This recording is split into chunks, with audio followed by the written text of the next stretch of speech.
What's happening? Well, what an evening I had last night, and I gotta tell you, it really made me think if synthesizers were too expensive, because I played around with the Sonicware Live and Ambient Zero, and then I started thinking about the Moog Muse. I watched a stream from Noir et La Blanc and Autumn Guard this morning as I was working, listened to the stream, and man, the prices of some of these synthesizers are so out of control that I don't know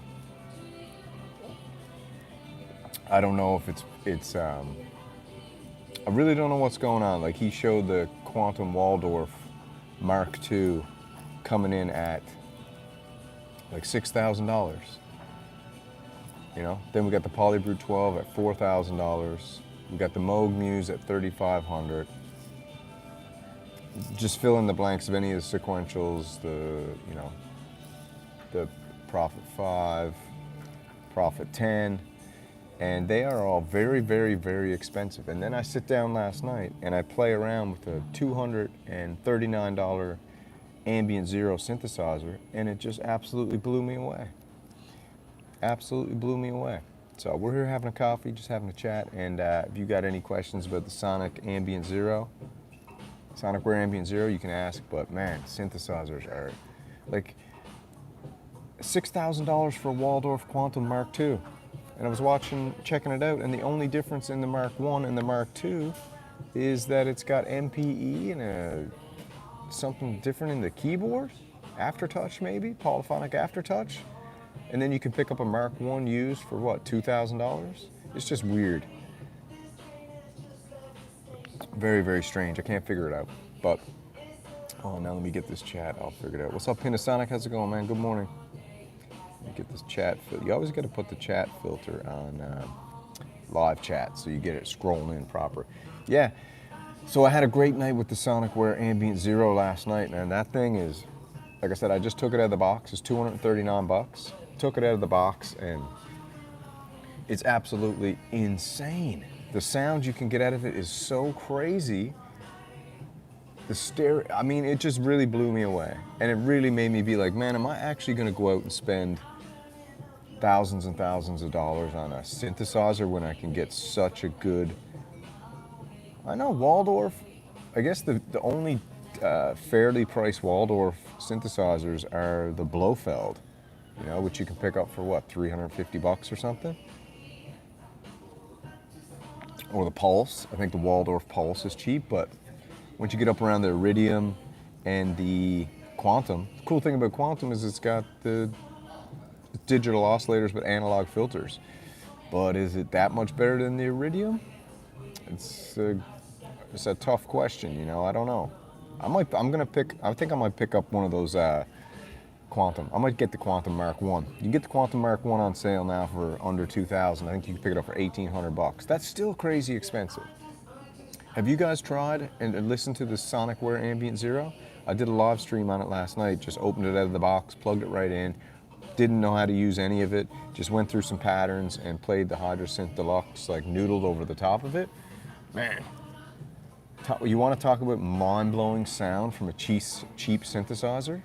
You can't beat it. It's absolutely crazy. But seriously, like, you can get that kind of sound out of the Sonicware synthesizer for $239. I'm listening to Moog Muse videos, $3,500. Then I'm listening to Polybrew 12 videos, $4,000. I'm listening to Waldorf Quantum Mark II, $6,000. And I'm like, what the hell is going on in the synthesizer community? And like, people will write and they'll say, you know, man, it's whatever you want to spend on a synthesizer, however much you want to make, you know, blah, blah, blah, blah, blah. And I don't know, man. I just can't figure out these prices. They're not making any sense to me. And people say R&D is expensive and you know, chips are expensive and blah, blah, blah. And I'm like, yeah, but $6,000 worth of a synthesizer? I mean, the biggest I don't want to say the biggest joke, but the biggest slap in the face is the Moog 1. Like the fact that they're going to sell you the Moog 1 for $10,000, even today, they'll sell you the Moog 1 for $10,000, and then they'll go and sell you the Moog Muse for $3,500. That just shows you how hilarious the pricing is. Yeah, there are options out there for everyone, that's for sure. Go ahead and hit that like button if you don't mind. Yeah, there's options out there for everyone. And I'm telling you, last night, go check out my stream from last night. It's an hour long. I open up the Sonicware Ambient Zero. I plug it right into the mixer. I turn on my Hydra synth and I just go through some patterns. I still don't even know how to use it. Over the weekend, I'll dig into it and actually like learn the interface. But just as far from turning it on, the sound, and make sure you have headphones on if you listen. Holy, it blew me away. I wasn't expecting it. I was expecting it to sound cheap, is what I can say.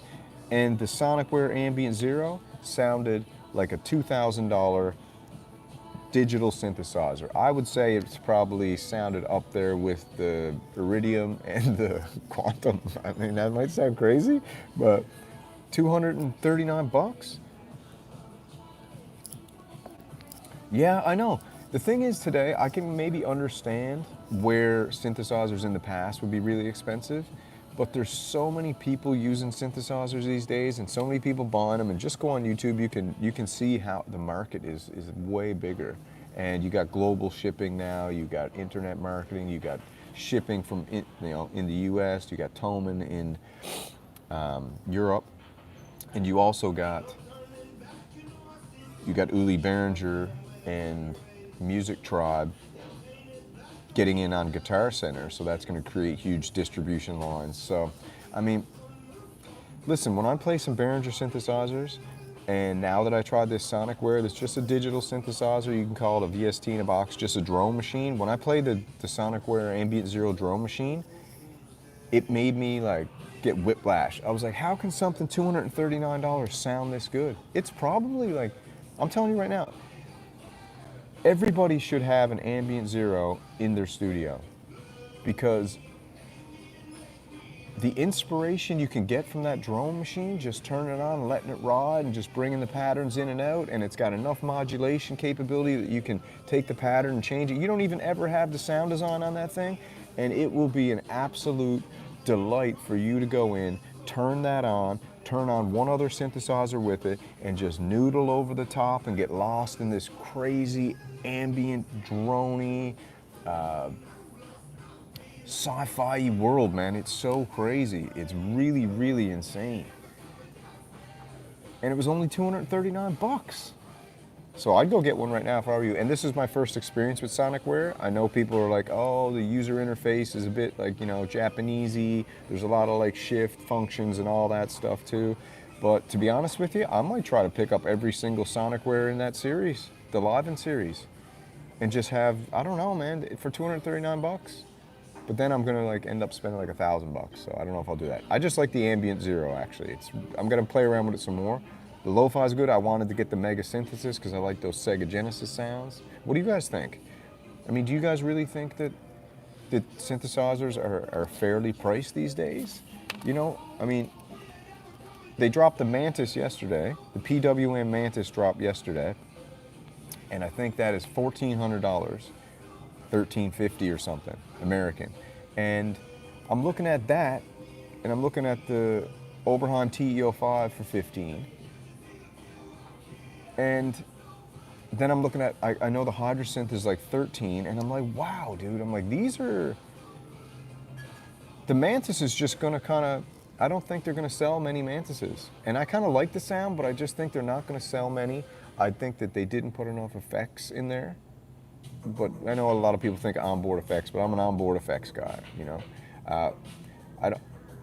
I just think they should have made it four note. I know you can play 4 notes, but it's a duophonic. They should have done like, I don't know. I just feel like it's what's up, Jason, baby? What's up, Kieran? Panasonic, Phil X Dev, put me here, put a name here. Yeah. So yeah, they're too expensive. Guy at work came in the other day and he's like, Dude, I was looking at that Moog 1 that you were talking about the other night. That's $10,000. I was like, I know it's $10,000. I was like, it's the biggest joke in the synthesizer community that isn't a joke, you know? And I know Noir wants to get the Moog 1. And I guess you can pick one used for, what, probably 6 grand now, maybe? And to me, it's getting crazy, you know, like, I might seriously, I don't know, I think my max price ever for a synthesizer is gonna be 1,500 bucks. I think going over 1,500, unless you're a pro or you're rich, and I'm neither, it's, I mean, Matriarch, I think Matriarch is gonna be, what do you think they're gonna do with the Grandmother and Matriarch series? I was talking to Echo yesterday and we were talking, I was like, I think they're gonna do the Matriarch and the Grandmother Mark IIs and put patch storage in it. I think that would be a good upgrade to the Grandmother and the Matriarch by Moog. Now with In Music, if they kept the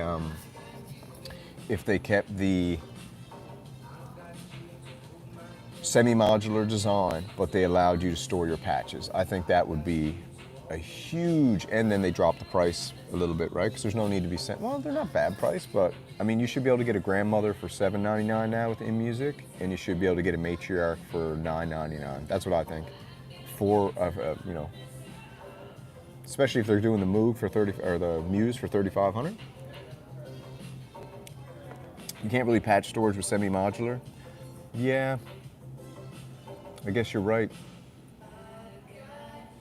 So maybe they need to do the granddaughter and grandson, no semi-modular, and have patch storage. They got to do something. I think Moog has to do something in the range of $1,000. You know, they have to do. Yeah, I know. With the interest rates today, man, and like companies trying to take it, pay loans, and pay for their properties and all that stuff. I mean, yeah, Muse is a poly matriarch, 8 voice, but this is my idea for Moog. This is what I think Moog should do now. They should come out with the Moog Cyborg, and the Moog Cyborg should be a digital hybrid with digital oscillators and their analog filters. And I think if they came out with the Moog Cyborg and they released it for $2,000, even $2,500, but $2,000 for the Moog Cyborg, and just went like a little bit of a different direction. I think it's a perfect time right now. They got the Moog Muse, which seems to be doing amazing. And to be honest, I don't think you could have a better rollout for a synthesizer than the Moog Muse. I've never seen a better commercial rollout, marketing rollout for any synthesizer on the planet like the Moog Muse. And if they can come out now, I'd really like to see Moog do a hybrid. I think a hybrid synthesizer, melding the digital and analog world, because they got such amazing filters that if they can throw the digital oscillators in there, man, wow, they could really be do something super, super special with that, you know, really special. And they could throw a ton of digital effects in there. It would just be amazing, you know. And then you could get people, man, listen, I'm telling you right now, I can't afford $3,500 Moog Muse. I just can't. And I know that honestly 99.9% of the synthesizer community, and I know all the synthesizer renegades out there, you guys can't afford it either. And the people who can't afford it, you got to put it on credit, or you know, you're rich, and it's tough, man. But it sounds so good. I gotta get it. I gotta get the Moog Muse. What's up, Tal? What's up, Tal? Yeah. The TE-05 to me, and I'm getting the TE-05 because I got enough to get that now. I just gotta like pull the trigger. The TE-05 is probably the best value synth right now in the analog market. That's what I think. For $1,400, I was watching some videos on it again yesterday. I think $1,500 is doable, man. Very, very doable. But I really want to see, I'd like to see all these companies. I like hybrids. I'm just starting to realize that I like hybrids and digital. But hybrids to me is like the Rosetta Stone, because you still get that analog filter. And It's just, if Moog could meld the hybrid world, it would be something special, because then they could keep the price down, man. They could drop it for, imagine Moog did a digital hybrid for $1,999. Moog, two Moog ladder filters, and, you know, 50 digital oscillators, wave folders, wave tables, ton of effects. Today's payday, baby. What are you gonna get? What are you guys buying? I got the Ambient Zero show up last night, and man, I'll tell you something right now.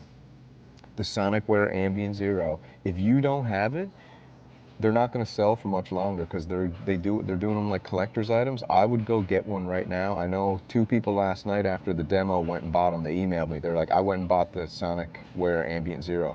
And listen, it's $239. I was a bit sketched out about the programming of it, but I think I'm not even going to program it.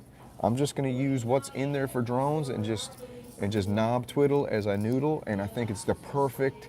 You know, when they used to tell you when you're a kid, when you're coloring, to fill in the holidays, always make sure you fill in the little white spots? Well, that's what the Ambient Zero does. It fills in all the space, and it basically lets you have this, it makes you feel like, if you're just noodling, it makes it feel full. What do you think about getting the Trigon and the Muse? They complement, or much the same. I wouldn't get the Trigon and the Muse. I'd pick one or the other. And right now, from everything I'm hearing, I'd give the Muse another 6 months just to see if the firmware and everything holds up. And I wouldn't get the Trigon. I wouldn't recommend the Trigon to anybody. I think it's too much money. I wouldn't get the Trigon. I wouldn't get the Trigon. I wouldn't get the OBX8. I wouldn't get the OB6, because I think that the TE-05 does everything that those do. And if you got a big enough keyboard and you want the full stretch, but I think the OBX8 now is priced out. I think the Moog Muse and the TE-05 basically put the stake in the heart of the OBX8. OBX8's toast. Yeah, I gotta get a Jeep too, man. I want a Jeep so bad. I just can't friggin' afford it. But you know, Moog Muse, 10 Moog Muses is a Jeep, so. Yeah, I think the TE-05 has kind of like really affected, it's kind of like, I don't really know why I guess I know why they did it, because there's a certain group of people that are gonna buy the OBX8. They're dudes who got money, they're dudes who saved up, they're dudes who love that Oberheim sound. But a lot of people I talk to, the OBX8 isn't all it's cracked up to be. But they just did this new firmware update with binaural capability and all this stuff. So I would go Muse over Trigon 6 all day long. But since it's payday and it's Friday, maybe that's what we'll do. Payday Friday, gas session. If you got $240 right now, go to sonicware.jp and buy that Ambient Zero. I'm telling you, you will not regret it. The sound is absolutely incredible, stereo. It's got so much going on in these patches. It's just nuts. Yeah, binaural's just stereo panning. Yeah. What's up, Hayes? But man, the Hayes, you got to get the Sonicware, dude. I think if you had the Sonicware in your setup, it would blow your friggin' mind. It blew my mind last night. I really wasn't expecting it, and I only wanted to pop on and just plug it in and touch a couple sounds. I was having some difficulty with the stream and stuff, and I just started playing it. And I'll tell you what, when you plug a synthesizer in, this is what I like to do. I like to get the synthesizer. I like to just plug it in right away with all my stuff, and I just want to see how it, it's like meeting a new friend. You kind of bring him in the group, and you're like, is he gelling with everybody? Is he arguing? Is he kind of abrasive? Is he cool? Is he having fun? And when you plug a synthesizer in and you get lost in it, not even on purpose, and then time starts disappearing, which is what happened with the Sonic Ambient Zero, man. Go check out the last half of my stream last night if you didn't watch it. I'm playing the Hydra synth with the Ambient Zero, and man, it is incredible. I listened to it this morning because I had to listen back. I was like, I want to hear what that sounds like through the headphones. It freaking blew me away. I'm gonna chop it out and just post it as like a little jam. It blew me away. And then I'm like, am I really gonna pay?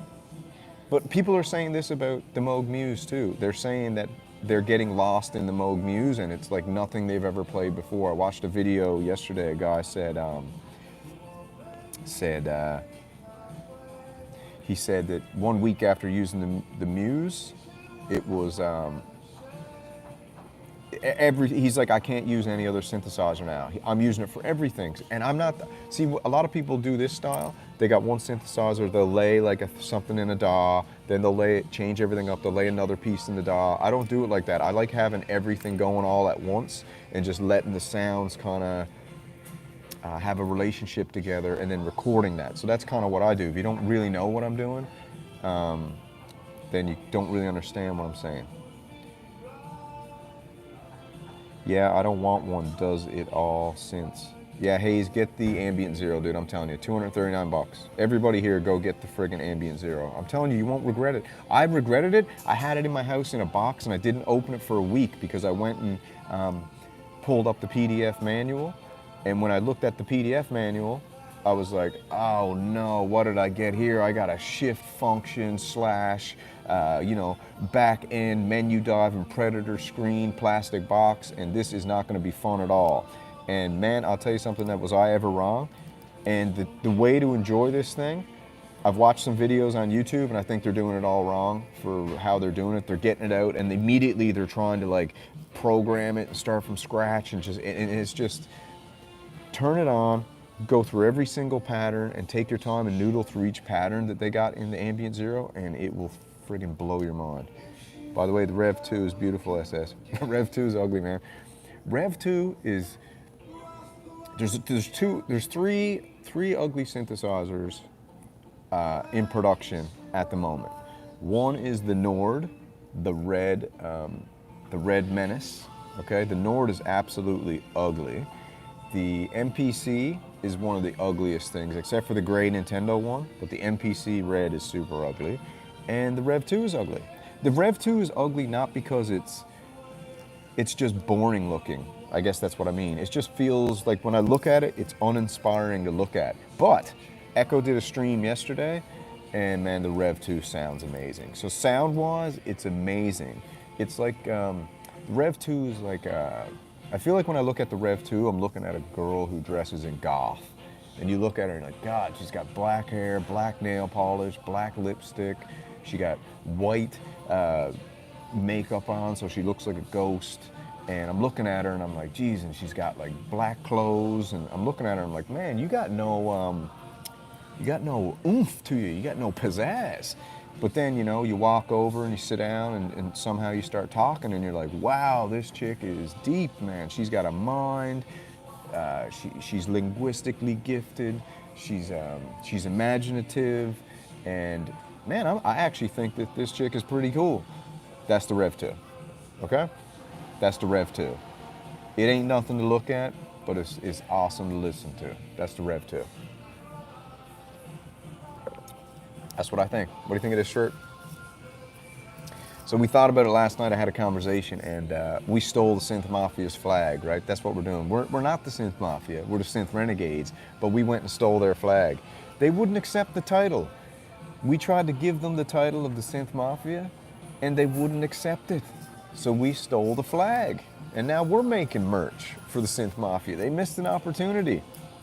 But we're the Synth Renegades. We'll never be the Synth Mafia. They're still the Synth Mafia. Yeah, dude. I mean, synths. I love synthesizers. I hope you guys do too. Yeah, I got some designs done up for the Synth Renegade shirt. I'm going to make it over the weekend. I got the Synth Renegade shirt coming. I got the Synth Renegade's black jean jacket that I'm going to cut the sleeves off, make a vest. Yeah, Synth Illuminati and Synth Mafia are kind of intertwined. Synth Illuminati's here, Synth Mafia's here, and Synth Renegades are everywhere. That's how I look at it. Synth Illuminati's here, Synth Mafia's here, Synth Renegades are everywhere. Slow.